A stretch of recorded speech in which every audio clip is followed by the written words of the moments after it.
1016 The Net, and I play the the white guy, old white guy on the show. That's my part, right? But sharp though, very sharp. Yeah, very sharp. We try to do the best we can, which is great. And of course today we are honored. We are blessed, honored to have a couple of. You see a better look on the set today than normal. To have these two ladies who represent the break in Crystal Lake, right? Appreciate you guys bringing the upside. Yes, thank you. And of course, if you want to know more about the break and what we're talking about, go to www.cl, that like Crystal Lake, clbreak.com. Welcome in. Who do we have here, Phil? So, I'll let you guys do the introductions. Okay. So I mess up titles and everything. Do you? Okay. So I'm Brendan Apples. I'm the president and founder of the Crystal Lake Teen Center, which is actually our DBA's The Break. That's what it's known as. And I'm actually the co-founder. It was started with a group of sophomores from Crystal Lake South High School. How many years ago? It'll be 10 years, January 25th. Yeah. Go Gators. Go Gators, exactly. Basically, this is The Break. Teen Center is what those kids wanted to see in the community. It was a result of conversations when I picked my youngest son up from school. I had two older sons already struggling with substance use disorder. Right. So my head was, okay, how can we do better in our community? And then the kids get in the car and they start telling me what they want to see. And before I know it, I mentioned a not-for-profit. And one kid in particular, his name is Adam, kept getting in my car asking me if I started this not-for-profit yet. So that was truly the wind beneath doing that. So that's who I am. I'm Noelle Dodge. I'm the new prevention and wellness director at The Break. Cool. And I just started recently, so I'm very excited. I wish my kids, and I wish I had this as a teenager. I mean, both my kids are adults, and it existed in 2013. I didn't know about it. And I was in Pingree Grove, not too far from Crystal Lake. Right. Had I known about it, I would have made the drive. For him because this is exactly what he needed. So it's worth it. Yeah. Right. Yeah. So I'm just excited to be part of the team. Can we also talk about Phil Wallace is a director on our board as well. So I hang out with the cool kids. You're in the in crowd. I'm in the in crowd. And it's awesome. It's so fun watching the board meetings and getting a chance to go to the break, hang out with the kids. For whatever reason, they tried to out-nerd me on day one. What? All the Harry Potter references and all this stuff. I've been doing this for a long time. Pokemon Go, you got to come harder than that. But it was absolute fun. It was absolute ball. Getting a chance to see the kids, getting a chance to see all that you guys bring to the table. Similar to you being from Crystal Lake. Hadn't heard of it until I got on LGMC. Thank you, Marcy. Yep. Leadership of Greater McHenry County. Yep. Everyone kept talking about the break. And you need to talk to Brenda. What? Where? And they're like, Hobby Lobby. And it's in the corner. So if you'd never been to the break, Hobby Lobby, and then what was the fitness place that was right here? Was it Charter used to be there. Charter was right there. So on 14, and then to the right of the blood. To the right is Hobby Lobby and the Jump Zone, and then to the left is Alpha Graphics and the Blood Center and the Dialysis Center. Look for the triangle. Yeah. Tell me about the triangle. You use the triangle for the A in break. We do. Tell me about that. So that's, again, everything that we do at the break is driven by what the kids wanted to see. So we gave them a lot of ownership in creating logos. Right.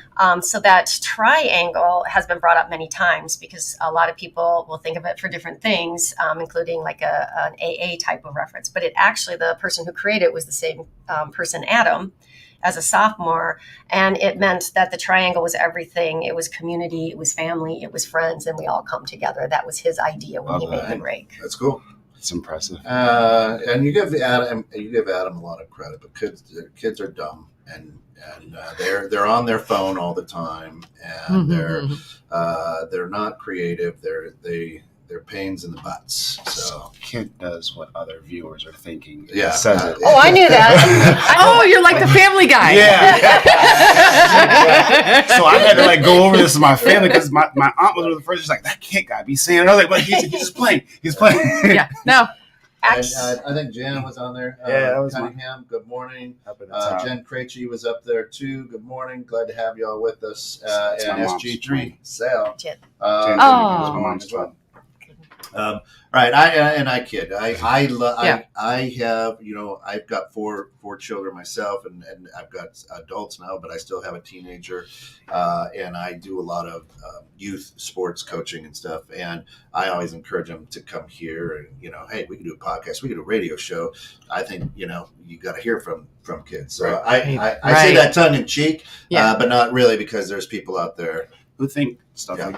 But I mean, just again, the things that I've seen is a lot of the members of the break, right? Some teachers possibly might be like, well, this person's distracted easily. This person's, not really motivated for class. Well, you haven't made the connection with them. In my times when I visited the break, because they know they have a person who genuinely cares for them, who has made that connection with them. And it's not just, you care about me because I put a ball through a basket for you, coach. No, you genuinely care about if I'm just good. Did I eat today? Am I in a good mood? Sure. Well, I like you because you play defense too. Which is why we've always had that connection. But I love the fact that they're taking, kids who that might have been the world's view of them, I guess, from the educational perspective, and you watch them flourish and you watch them take interest in whether it's music or arts and crafts or whatever the case may be. The group who wants to do the fitness now, they just know that they have people who care for them, and it's ignited them. Yeah. Right? Yeah, and I really want to respond to what you said about the kids, but I have to roll off of what Phil just said. Relationships are everything at the break, and that's what I learned. This whole thing really started with that car ride.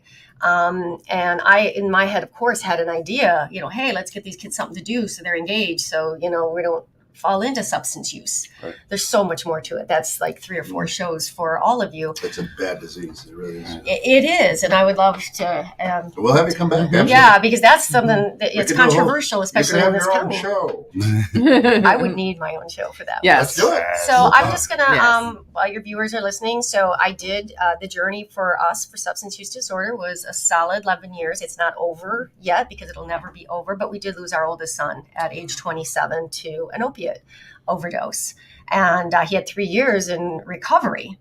So there's a lot to that. Right. But his journey, my second son's journey, and then coming in with my third son's journey, all 3 of them have a place in why the break is what it is.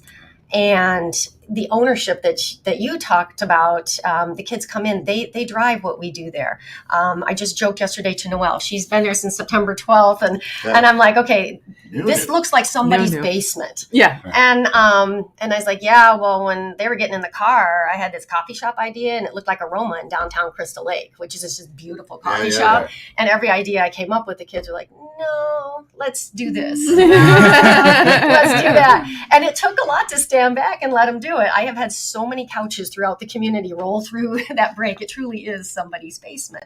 But by giving them ownership, by giving them something to do and to take pride in, was very effective. The kids who actually started the break were probably more the misfits in the community. Sure. And they will call themselves that. They'll come right out and say, we were the loner misfits who formed a family. And that family just spurred on so many other people and made it possible for them to walk in somewhere and feel okay. Right. Now, the leadership at the break with the adults that have been there, I have been blessed beyond blessed to have longtime volunteers and now staff who model that behavior when the kids walk in the door. How are you? How was your day? And genuinely leaning in to figure out. If they talk about video games, I've never played a video game in my life, but it's true. Oh, the look on their face when they knew I knew Black Ops and Modern Warfare. They're like, what? Okay. What? Last week I volunteered at the Rise Up. I'm 53, and that's the first concert I've ever been to. Oh, really? Everyone's, what? I'm like, no, just this is it. I watch it on TV, get to buy the album, whatever, but I don't need to go be around loud, drunk people all the time. So Cool in the Game was my first concert. So no concerts or video games. Yeah. Cool. I know, right? So I'm with you. But my point to that is, I've had kids come up, that's their interest. Yep. So it's not my job to push my interest on them. Right. So I've had kids sit next to me at the desk and show me a video game. And I watch their video, and it is so important to them Right. as to what's going on. Yeah. So that's just one example of how, not just myself, but the staff really leans into their world. And, in some ways, the banter back and forth. I like that your show is about tension. Yep. Well, we have conversations at the break. There's, differing views, but a lot of that comes up, and it's a safe place to do that without walking away and saying, okay, I'm never talking to you again. I'm deleting you, as you said, from Facebook. Right. Second thing, Brenda, great glasses game. I like your glasses. Just, they're good. I like them. Okay, I'm not sure how to take that. No, take it. I got like 7 pairs. So. You got applause. I appreciate. I'm just looking at my I like it. And I was gonna say, like, if you took the break back to the '80s, it's Wayne's World. Oh, really? It's kind of it's just a cool hangout. Yeah. It's just like. So I've got to run here in a few minutes because something popped up. But I want to ask a question.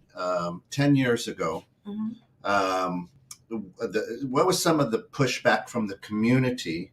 And do you feel the same pushback from the community today about it? Pushback from the community, the people who started the community actually surrounded, I'll just get me and my family very personally. I'm a part of a running group, and that running group was so diverse in all their different talents. And it wasn't that they completely understood what I was going through or why I thought this was so important, but because I had that community, they helped put the wind under that. But I will say it took me probably 7 years to start to get the buy-in from big organizations like the Mental Health Board, Community Foundation, because 7 years. At least, yeah. But it was at least 7 years. And the thing is, behind that is people's vision of a teen center is a bunch of burnout kids who are hanging around smoking weed, and there's no supervision, there's no nothing. They're just kind of doing what they want. And it's not what it is at all. I will never tell any parent that their kid's not going to get into trouble, but I can tell them if they get into trouble, it's the safest place to get into trouble because we're going to call their parents. We're going to figure it out. We're going to go from there and hopefully, deter some behaviors. But Good morning, Ted. Glad to have you with us. Jessica, how are you? Thanks for tuning in. So now the community loves the break, or are you still getting some pushback like, that's right? Oh, no. We feel extremely supported now. I mean, what Phil was talking, so the break is actually now part of something that spun off to even something bigger called which is the Youth Empower Alliance. And it's all about bolstering youth voices and taking all of our organization in the community so that we're best serving them with their voice. That's awesome. It's actually huge. And just Crystal Lake kids, or you have kids from every community? Every community. So I thought it was interesting that Noelle said I would have driven my son there. I've had kids come from Chicago, and that's partly because the parents were divorced. But I had a particular young man that drove in. His family drove him in until he could drive every weekend, and he was from Palatine because that was his safe place. And he's one of my best testimonials. Yeah. So again, if you don't know what they're talking about, visit www.clbreak.com. So C as in Crystal, L as in Lake, break as in break. Not the BRAKE, like break a glass. Right. Yeah, .com. As a matter of fact, we're having a tailgating party this Sunday. Let's get into this. Yes. So come check us out. So what are the details? Go ahead. Okay, 11 to 4 at the break, 6292 Northwest Highway in Crystal Lake. We are having a tailgate that we have a projector, so we got a big screen. It's the Bears versus the Texans, right? Lovie Smith. Lovie Smith's team. And we're going to have a chili cook-off. We're going to have bags games going. And really for us, it's exciting because we're also honoring a longtime volunteer named Phil Clark, who played football back in the 60s, 70s, as he played in the Ice Bowl. He was a Dallas Cowboy, then got traded to the Bears. And he comes in every single week and volunteers for us. Thank you, Phil, for all that you do. Yeah. I mean, that's awesome. And it goes from 11 to 4 o'clock. 11 to 4. Come out, enjoy, right? Catch the game, do it all. It's awesome. I mean, the chili cook-off itself. Yes. I'm going to be a guinea pig. I'm going to be a test taster. It's going to be amazing. As long as coach will be, as long as there's no cheese or dairy in it, he's safe. Otherwise, it's not going to be pretty. Okay. Not going to be pretty. Raised on a farm milking cows, allergic to dairy all my life. Coached for 45 years, and what do kids want? Pizza parties. Every time. So I get the pizza with no cheese on it for me. I never get to it because the kids, it doesn't matter what it is. If it's in a pizza box, They That's awesome. It's the honeycomb animals. They just short. So this is a nonprofit organization. So this is by choice, not by choice. Like my radio station is nonprofit, but not by choice. Hey, You're all big folks. Thanks a lot. So it needs a lot of support. And how do people support you? How do we continue this and make sure that it still reaches a ton of people? So again, we were fully community supported for those 7 years. We just now started to get grant funding from the Mental Health Board and the Community Foundation. So the support has come from friends, community members, families who see the value in the break, which really says a lot that for 10 years we've been able to do this. But yes, the donate page on the Crystal Lake Teen Center, we have a wish list for items that we want to have for the kids, and different campaigns throughout the year. So we have opportunities for volunteers. We would love to have more volunteers in the facility. There is a volunteer training program for the kids that we have everybody go through, which is a question, persuade, refer, suicide gatekeeper program. We also do Narcan, naloxone training for the kids, because it is my firm belief that everybody in the community should carry Narcan. That's a whole other show for you as well. Lives, yeah. And then teen relationships, teen drama, how to diffuse situations if they come up, how to interact with the kids. Again, we are not a counseling center. Right, that's what I was gonna ask. We are truly a drop-in center for youth. We have become a major resource connector, a resource broker in the community. As our kids go through middle school and high school, we might see problems or issues that we go to parents, but they don't really need the resource connections as much as they do once they are 18. So we've expanded to serve 18 to 26-year-olds in that resource connection, and that's been huge. Once kids are 18, they may find themselves homeless, unexpected pregnancy. Kids in the past have had enough anxiety to keep them out of the workforce, so we help them get into the workforce, things like that. Well, and yeah, once that 18 to 26, life happens. Life happens. You're not necessarily protected by mom and dad anymore, and you're out there on your own, and whoa, this is heavy. One of my favorite comments from one of my kids, she's very high achieving. She's STEM, she scholarships going to high school. And her comment as she graduated from high school was, I had helicopter parents my entire life. And now that I'm 18 and I'm going to college, all of a sudden they want me to do everything. Right. Now, she obviously was upset at her parents, but she didn't feel prepared in any way, shape, or form. So that's something that I think as a community, we need to do better with our kids. So my oldest two will say, so I've got 4, and my oldest two will say, man, you're so much easier on the younger two, right? And I go, it ain't that I'm easier. It's just that I learned. I didn't know what the hell I was doing with you two. I was never a dad before, so now I got you two train me. Yeah.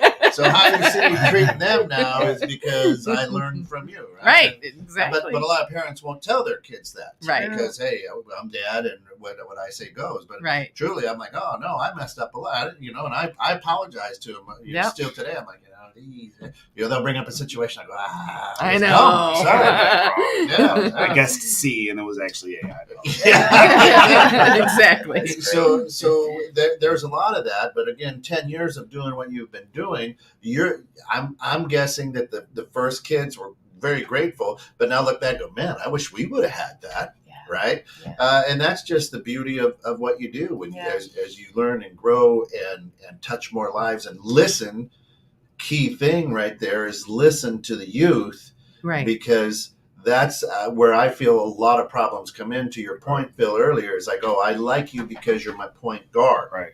But and when you're my child and you're acting up as a parent, especially if you're one of the oldest ones, I've got to show you that I'm the adult and I know better. When in fact I had no idea what the hell I was doing, right? But I can't show my kid that. And a lot of parents don't come back and go, you know what? I really apologize about that. And the parenting experts also talk about like how your children do teach you how to be a better parent if you're really paying attention. And I would think that like in these last 10 years, the biggest pushback probably has been people buying into the concept of let the children drive. Yeah. But be prepared to use It's the like emergency the brake. car with the, But As long as they keep a brake too. let them drive. But they are permitted. Yes. They're not licensed. Pete, you got to. Yeah, I got to bounce out. Okay, but thank you like, so much. You and Very I much. will connect. Definitely, I would love to have that show. We used to have a show. It was called Sling Slang and and Hope. Hope, Sling and, and and it was Hope. about addiction, overcoming addiction, and things like Yeah. that. And that's just it took a lot of time for that family to do. So I It takes a lot of time. Let's Mhm. I'll set up a time Perfect. and we'll talk because I think it would be great. I And I think appreciate it's that. needed too. Thank Absolutely. Thank you so All much. right, I'm going to bounce. Thanks for the but- opportunity. Nice to you meet got you. it. You got it. All right, bro. So my 19-year-old granddaughter calls it adulting. Yes. Uh-huh. They all, yeah. Yes. I think I'm adulting pretty well. Jessica Rose has checked in and said, do you have any resources for the younger ages?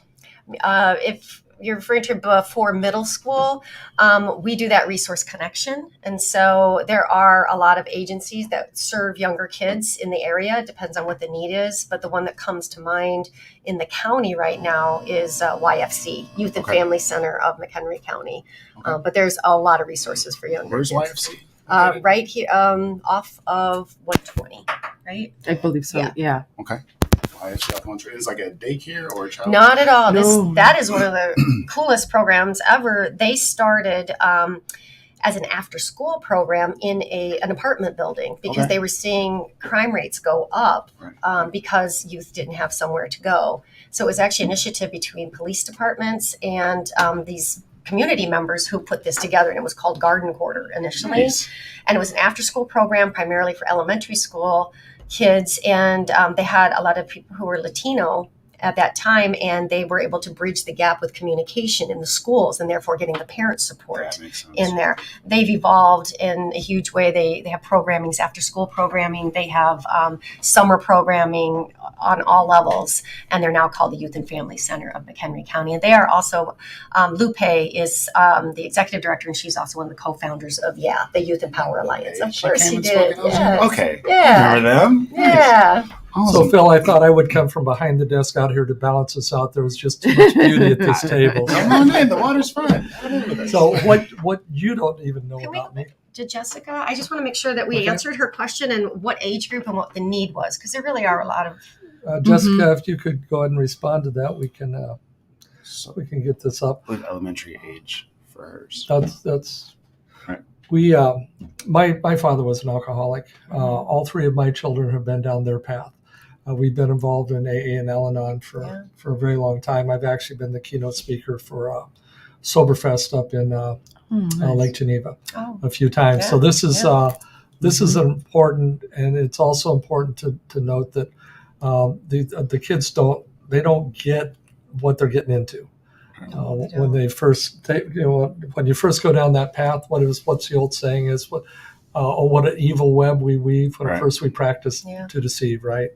And they don't get it. At one point, my son had been arrested a couple of times, and I remember standing behind the garage after I just bailed him out again, and I said, "Son, I've always said you're not stupid. You just do stupid things." He goes, "I know, Dad." And I said, "No, I really do think you're stupid." But out of that conversation, things opened up and went off, and he got into a program called Teen Challenge. Yeah, I've heard of that. Yes. Familiar of it, and it changed his life. It gave him his life back. Today he's got 3 beautiful children. He's his life is moving forward, but it just you're at that invincible stage, and you think you know it all, and having the right adults there is so important. Yeah. I was just going to say that. I'm like, who here hasn't made some really boneheaded decisions in their 20s or their 18? That's that age. But in my 60s. and that's what I was going to just piggyback off of what Pablo was saying as far as with the son is so many times in certain situations, especially if you're not my child, if I'm just a teacher at a school or just a coach, if I see you being bad, then you're no longer my responsibility. Or some situations with parents, like you're just too much to handle, do whatever you want. Yeah. And again, going back to the break, when it's not, because sometimes, they'll act out a little bit. Someone will. No. It's like, well, I'm not Thank you for I'm not going to tell you they're all It's not all angels. roses. I was like, you played this here? Captain Obvious. She has may not joined know us. that song, but I That's exactly I'll be over there going like I was like, this. you I'm will like, We have a lot of that. You will not. No. Earmuffs. Earmuffs. But what I do love when I get a chance to see that is, even though they'll try it to an extent with love, is they know she's not quitting on us. No, Yeah. exactly. They know that it's not going to be like, well, you've crossed the line and you're obviously we want to keep them within range, but the fact that, man, this person has not given up on me, it'll make them turn their life around. Mm-hmm. All it takes is that one voice, that one coach, that one person who says, like, look, I'm going to be here till the wheels fall off. Yeah. And I have to say, for a place that is not a counseling center, everything that we do is therapeutic. Yeah. Everything. But it's not therapy. So to piggyback off of that, that was one of my biggest passions, is to find a system that could work and have boundaries. And we may have to ask them to leave for the day. We may have to ask them to leave for a little bit longer, but always make sure that that relationship is there so that they know that they could come back. And that they can also, even if they're, not coming in during drop-in hours for whatever reason, and it happens rarely. We just had sort of a bigger incident recently, but in the 10 years, it doesn't happen often that it's leave for more than a day. But they are able to come back to us. And right now we have one person who is, technically can't come back until December 1st. The behavior really was crossing the line and not making it safe. That sounds really bad, like it wasn't being valued, but it's just some bullying types of things. But I can tell you that exact same young man is also reaching out to me to make sure that he has lunch food and he has different items that they may need. I've been reached out to by another boy who made a big mistake, quite honestly, taking condoms from a store and rushed out, and he reached out to me. He didn't get caught, so I was able to walk through him. Well, the way I see it, there's 3 choices for you. So they're still reaching back out to us. They have a person that they can reach out to, even though we've set strong parameters and boundaries so that it's safe for everyone else. Well, they're saying the relationship's not severed, but the standard's going to be upheld. Yes. Right. We're still going to have this expectation of you, just like as a parent, right? I still love you. You made a bonehead decision. This is where I know that you're capable of being. Great. And then they got back.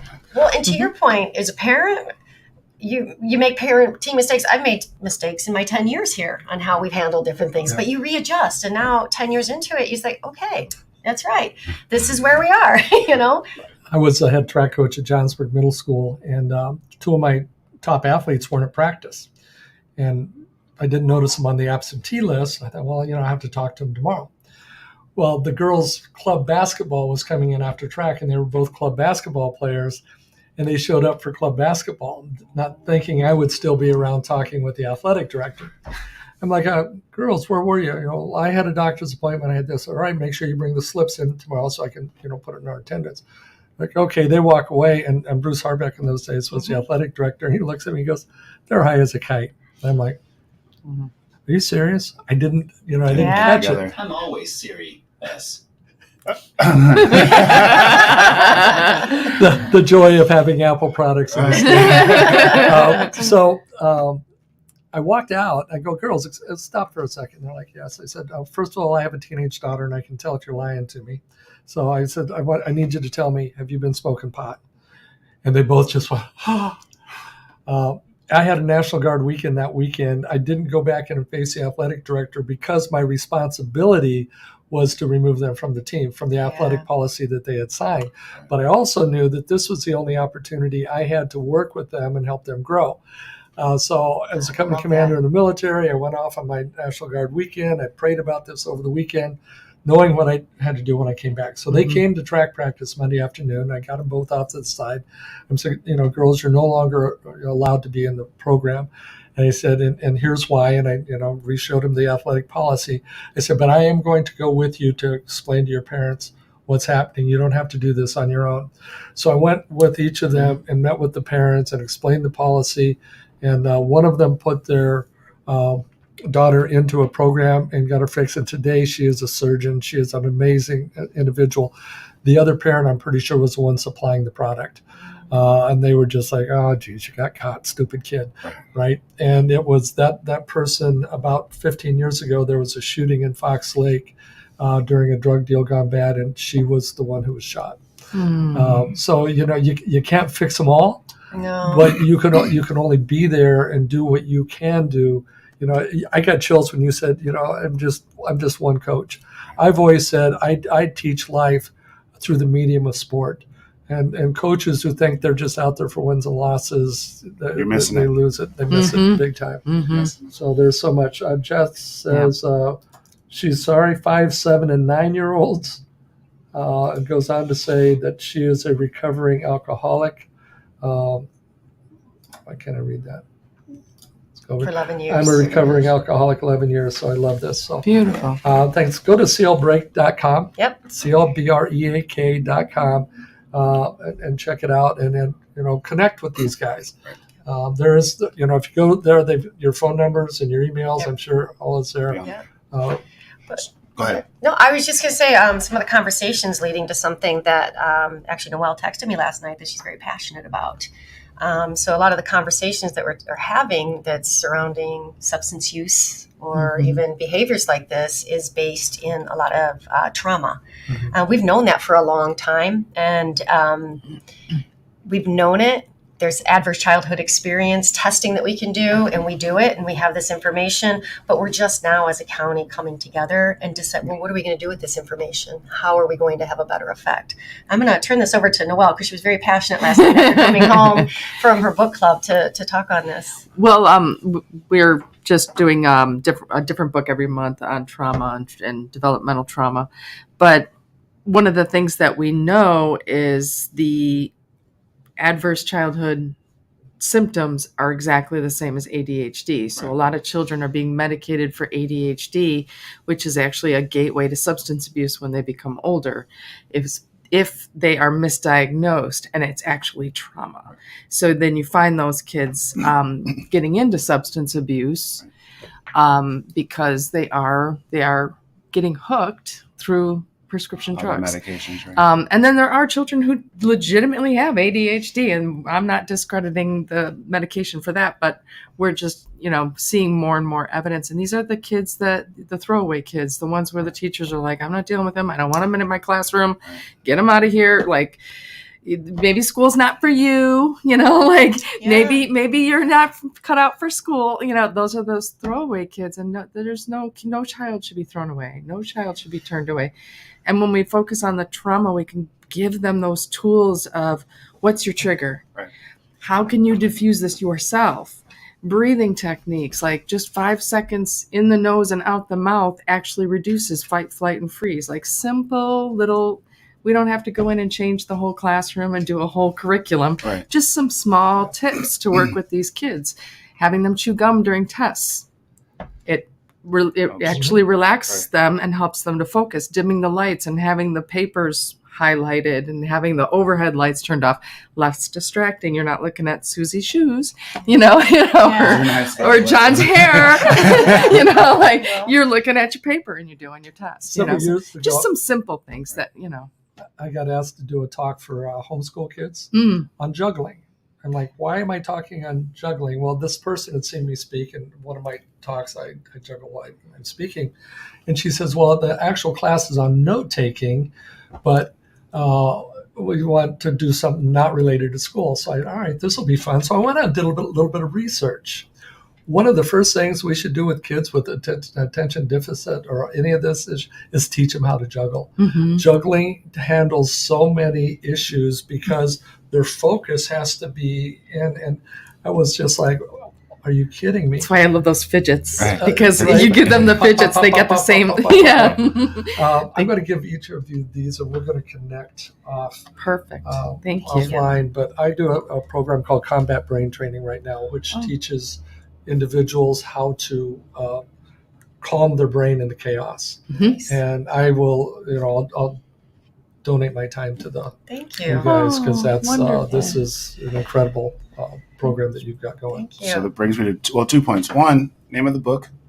As a book nerd, you said you're in a book club. Oh, The Deepest Well. The Deepest Well. There's a TED Talk Yeah. on this as well. And there's a I TED Talk. Yeah. highly recommend. And she even talks about the studies that they did, and they injected mice with the stress hormones and removed them from the mothers. And the ones that were reconnected with their mothers that were cared for, the mothers brought them in, licking and hugging and soothing. Right. And the other mothers that were like, stay away now. they saw the difference. And we're learning that with children, like what exactly that does. The cortisol that's going through these kids, they're constantly on alert, like they just came back from the military.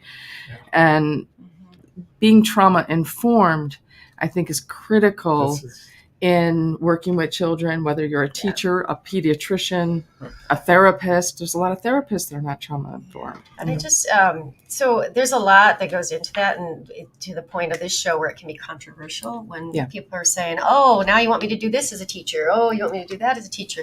The countywide initiative right now is to find ways to support teachers, to do simple things to help support teachers. And I guess the other thing that I want to bring up, I think it's really, we have to be cautious when we're talking about, especially substance use disorder or any mental health, because there's this concept that every person who has had substance use disorder may have come from, some certain background. And I'm here to just tell you, my kids had the most normal childhood as could be. What happened with my oldest was I was missing some mental health issues. Clearly, just missing the fact that he had anxiety. He was probably the best at being very functional and doing what he needed to do. And it culminated very typically with a 17-year-old 2-year relationship breakup. Some of that anxiety was there, self-medicating that had already been happening that I had no idea. And then a big, something big happened in our family, and I called the police actually for help. And to this day, that was the biggest mistake I made, because trauma ensued after that. He had a mental, he was so frustrated and angry. So within 6 months, we were in a world that I had no idea of. Now, having said that, this is not a blame for the police. I mean, do I have some resentments? Because I did try to tell them, don't lie, don't do this.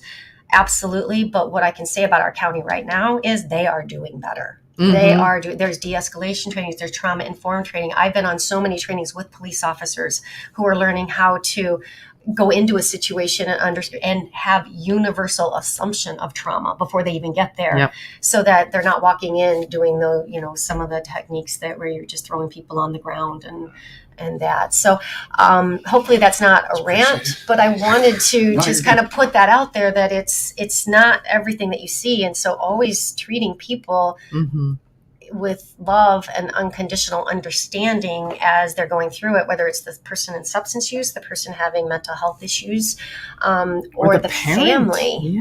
And because once the family is able to get healthy and stop feeling shame and stop isolating themselves, the person in addiction or the person that's having these mental health issues has a much better chance of getting better. Has it been mentioned that you need to have a show on this station? Because I can just sit here and listen to you go on, and your topic is never ending. It is never ending. And on the flip side, my father was a police officer. My ex-husband was a fireman. So I have a soft spot for first responders. But I can't disagree. I went through the same thing with my own son with the police. And, I have a great respect for our first responders, but I got to call it like it is. And, it is much better than it was. But as Marcy would say, when you know better, you do better. Right. Jessica Rose said that, they put a Band-Aid on the symptoms rather than getting to the root. Thank you, guys. You got her pumped as well today. Nice. We have Jen Creechy checks in. It's a book called The Deepest Well. Yes, it is. By Nadine Burke Harris. That's her. And then this Cunningham lady checks in and says, on special needs children.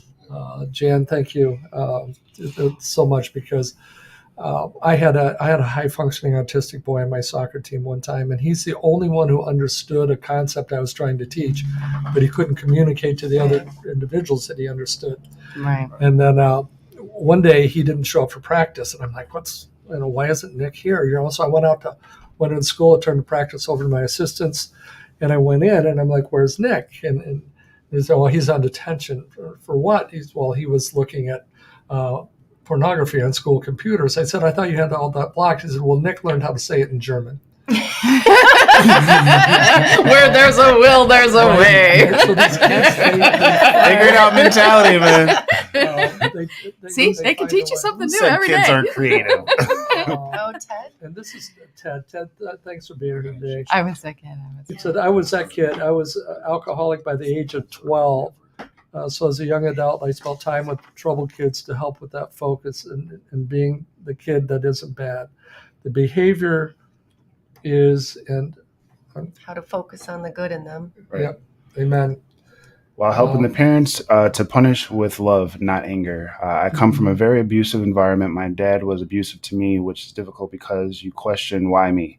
What did I do? And once introduced to alcohol, you think it helps you forget, but really all it did was make things spiral.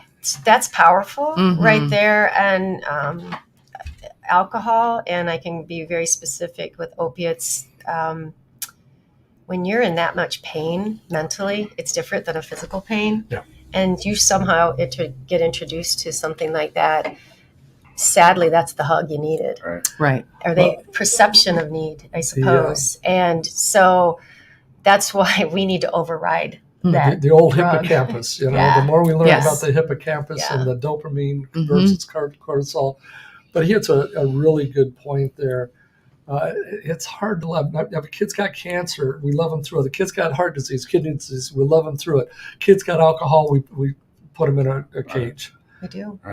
And it is an illness. But also, if the parent has a substance abuse issue, there's this fear of, did I do that to my child? That the alcohol kind of like, I don't want to deal with that. So it's easier to project on the child than to look within and say, okay, how are my behaviors teaching my child? And now the fan base is chiming in. Okay. Jen says, yeah, let's get you signed up to do a show. More of you guys, please. Please. Aw, nice, Jen. Thank you. I guess to what you guys are talking about, I got asked to speak at a conference 2 weeks ago, and they were talking about healing. And one of the aspects was, I said, I'm never going to judge my parents because I've had access to books and mentors and people around me that maybe they didn't have access to. Mm-hmm. And in these situations, I don't know how many parents are really looking at their situation with their child being on opioids or alcohol and thinking, okay, what do I need to study to be better off to respond to, or to respond with love, and not just, they had, sometimes my cousin, he, without being able to vocalize himself, will have like a flare up angrily. That's Jan. So it's not the kid. He's autistic. He's high functioning autistic. So like, versus saying like, oh, he has an attitude problem, I can't deal with this. No. How do you identify what's actually going on here? And I don't know how many parents are like, sometimes I guess teachers in that capacity are studying that information or getting that information to realize this kid isn't have anger problems. He's just going through anxiety. He's going through stress at home. This is just a reflection of. So let me address this versus just kicking the kid out of the classroom and telling him to get out of my face. Yeah.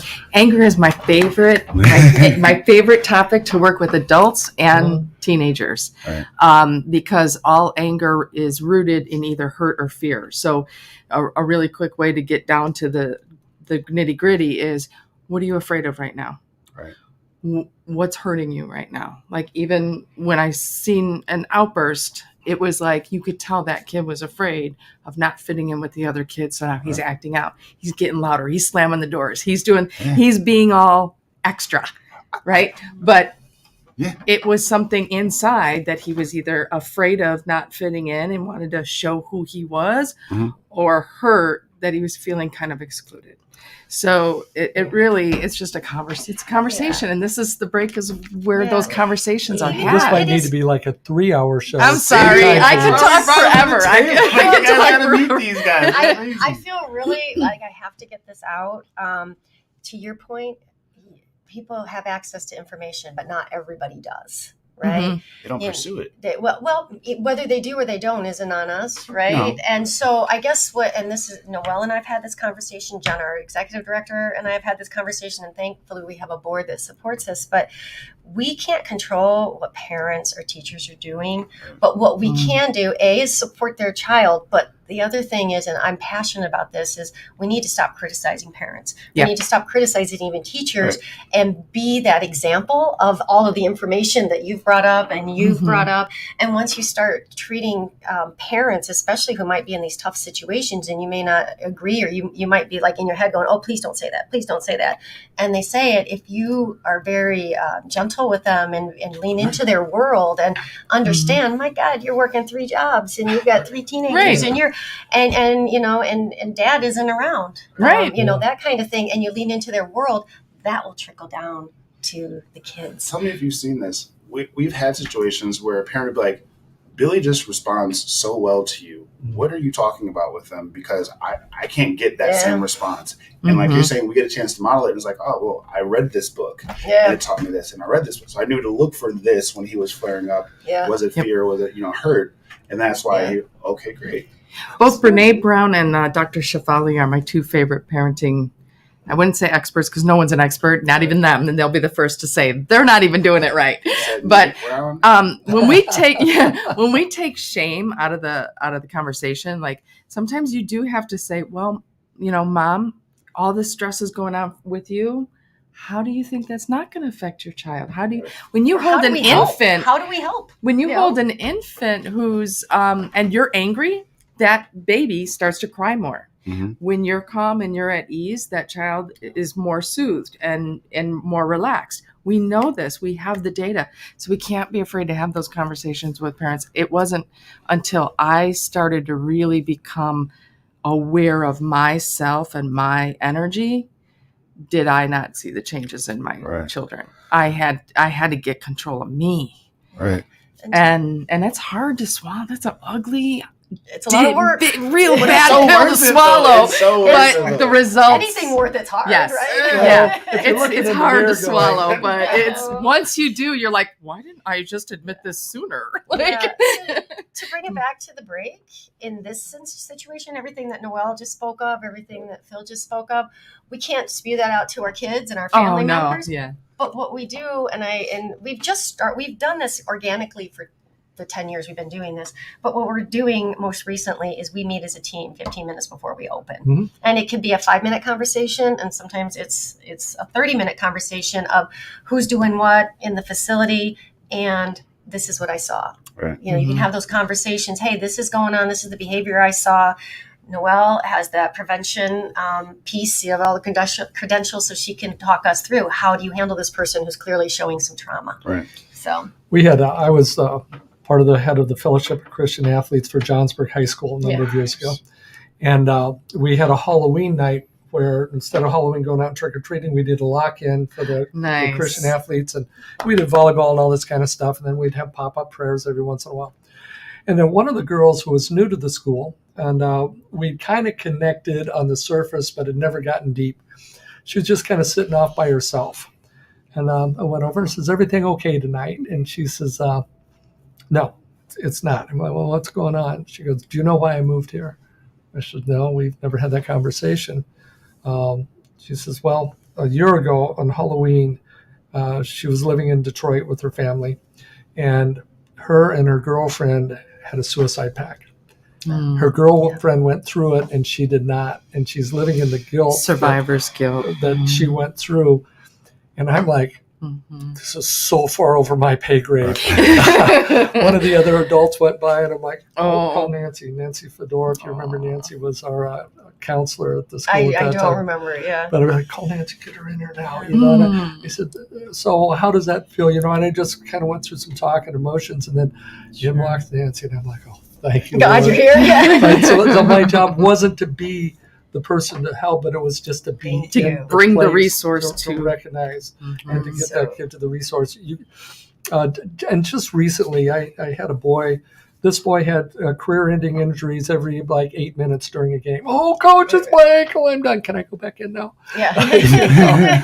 And at practice, he was always in a wheelchair 5 minutes ago. He's always a pain, And I'm like, we're way out at Madison, Wisconsin at a tournament, and this time he has a real serious injury. It's a serious ankle injury. He's got to go to the hospital. I mean, it's one of those when you look at it, you're going, don't look down. Oh yeah. Right. And so I'm with him, and as parents, we have to call the parents before we can let them go in an ambulance or anything.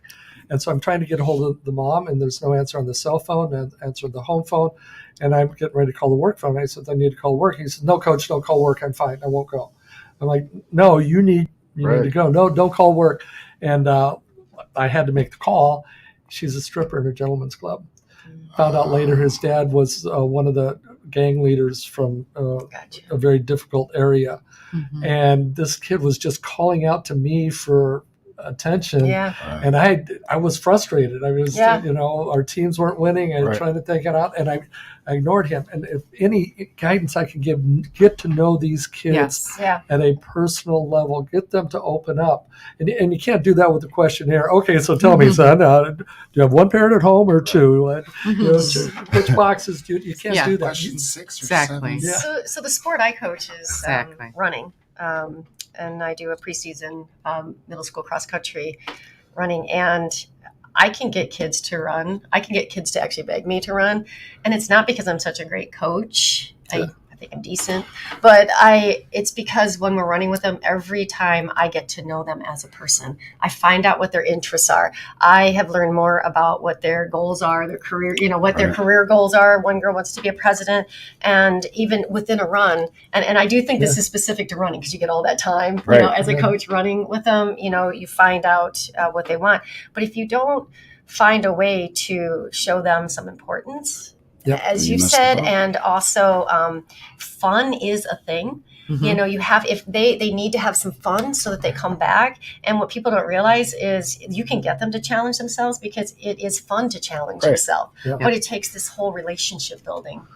Well, we have a coach in common in Chris Setzler. Yes, and if there's anybody better in the world of getting to know these kids, their journals, their getting right down, and right from the beginning, Chris, he's still a kid at heart, and he always will be, but he wants to make sure every one of these kids gets every ounce of him to experience. He's he was my assistant coach when he first graduated college. Yes. And he trained me as my assistant. I mean, and then he went on, and I remember he had a question for me one day. He says he had an opportunity to go to one of the larger schools down by the city there, recruited him. But at the same time, the opening was coming up at Johnsburg High School because Rich Eschman was going to Crystal Lake. To Crystal Lake. Yeah. And he said, Tim, what should I do? I said, well, you have a choice of going and be the new guy at a big school and maybe get a little bit more money, or you can stay here and be the kid who graduated from here, who came back to here to continue to make this one of the best programs in the country. And that's what he did. And that loyalty and that commitment to the kids is what makes him great. And I don't know, Phil, I've never coached with you, but just knowing you, I see that same like now, Jones, he's another issue. He's out of the room now. So. Well, and getting back to what Brenda said, the one tool that I use, whether it's adults, children, whatever, is William Glasser's 5 basic needs, which is survival. So when survival is being threatened, not having enough food, possibly being homeless, parents' job loss, that creates some trauma. Love and belonging, if they don't feel welcome, their step parent doesn't accept them, and dad's too busy or this one's too busy, they're feeling that disconnect. And then power, if they're not feeling significant, they've lost hope, which is trust versus mistrust, Eric Erickson's 8 stages of psychosocial development. But freedom and fun, and not having the freedom to express themselves, not having the freedom to make their own choices. Who's having fun if you're not getting those other 4 needs met? So those 5 basic needs are really just a little platform of when someone is in that state of trauma or anger or, oh my gosh, what is your problem? It's one of those 5 needs is not, or a combination of, are not being met. So I'm going to be bugging you for book references from now on. Okay. I thought I was the only one who spoke in my books. She's speaking my language. But one of the things we were talking about as far as like being able to have fun with the kids is from the flip side, some of these kids get used to, well, at home, I'm the troubled kid, so they don't want to really do anything to do with me. And the teacher already thinks I'm a bad kid, so no one wants anything. So and they've got that narrative in their head. So no one comes to this child with fun. It's always like how to discipline them because they're expecting them. How can we correct your behavior? Right. And so when you're like, no, I just want to play video games. I just want to listen. I just want to play music. They're like, with me. Yep. Oh, well, let me show you how much music I can play. Let me show you this video. And Yes. they're so Some excited attention, for it, yeah. right? The Mhm. attention, whether it's ankle sprains every 5 minutes, or whatever the case may be. This guy pays attention every time I twist my ankle. It was a meniscus one night.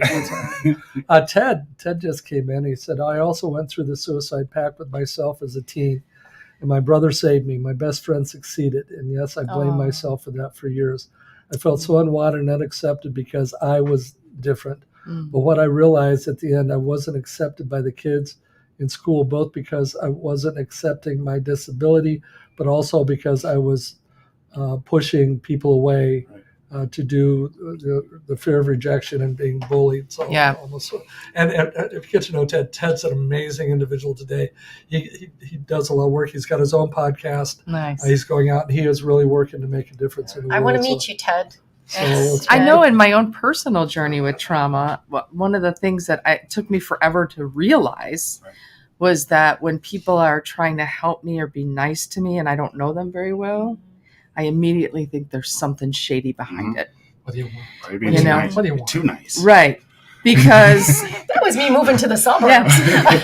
well, because when you're in an environment where very different. Smiling? Yeah. Good morning. What's wrong with you? No, I don't mean like that.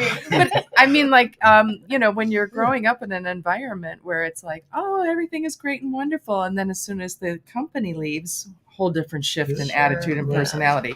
So it's like, oh, kindness actually means I'm going to get my butt kicked later. So, you grow up, and until you go through your journey and really unpack your own trauma, you don't even realize simple things like that. Like, oh, they're being nice, so I'm pushing them away.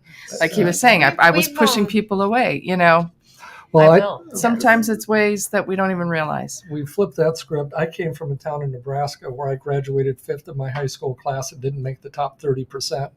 So when I came out here, it was overpopulated. Yeah. This is crazy. How can all these people fit in one place?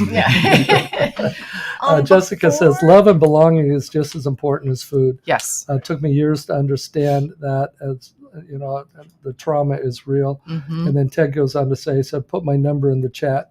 Give me a call. Thank you, Ted. Nice. Before we go, for anybody listening right now, we've talked about suicide a few times with this. So I have to say, NAMI, National in McHenry County, they have what's called Question, Persuade, Refer, Suicide Gatekeeper. Right. And really, to your point of feeling overwhelmed when that conversation was happening with a person, and then you need to get the social worker in there. We have been pretty insistent on all of our staff and volunteers being trained to question, persuade, refer, because what it does is it gets the conversation to, listen to people, but then persuade them to get to a resource, to get it out of their hands. And the reason I feel that that's so important when we're talking about a teen center is peers go to each other. Yes. And they try to be the answer for each other. And their advice, while it may be heartfelt, it's not always exactly what they need. And the fatigue of somebody who has suicidal ideations for teenagers can go from, yes, I really want to help you, to, oh my God, I don't want to hear this again. Right. Oh, and compassion fatigue. Compassion fatigue, but then teenagers will say things like, go ahead and do it, because they're just exhausted.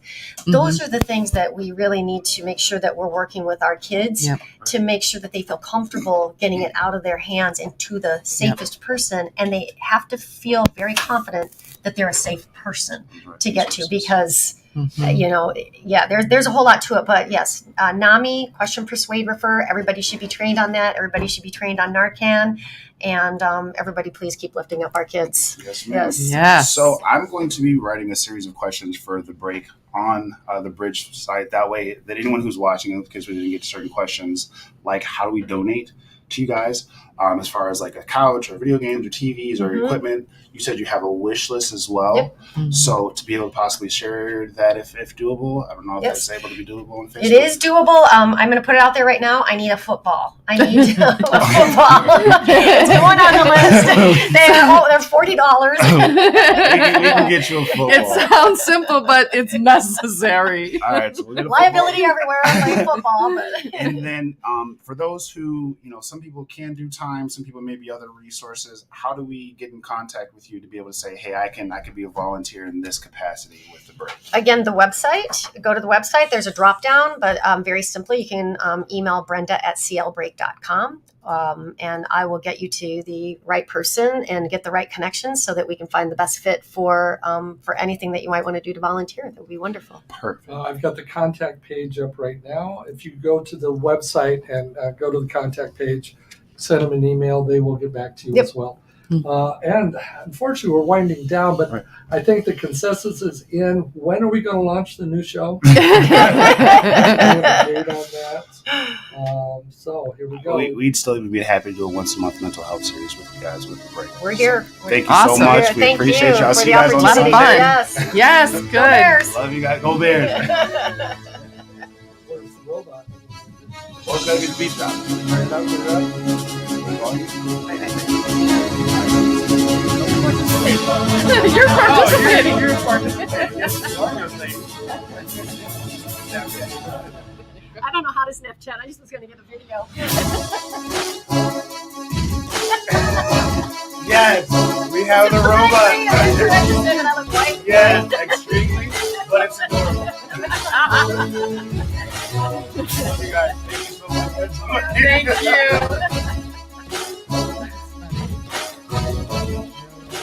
Thank you. That was a lot of That fun. was a great experience, you guys. I've done a radio show where it's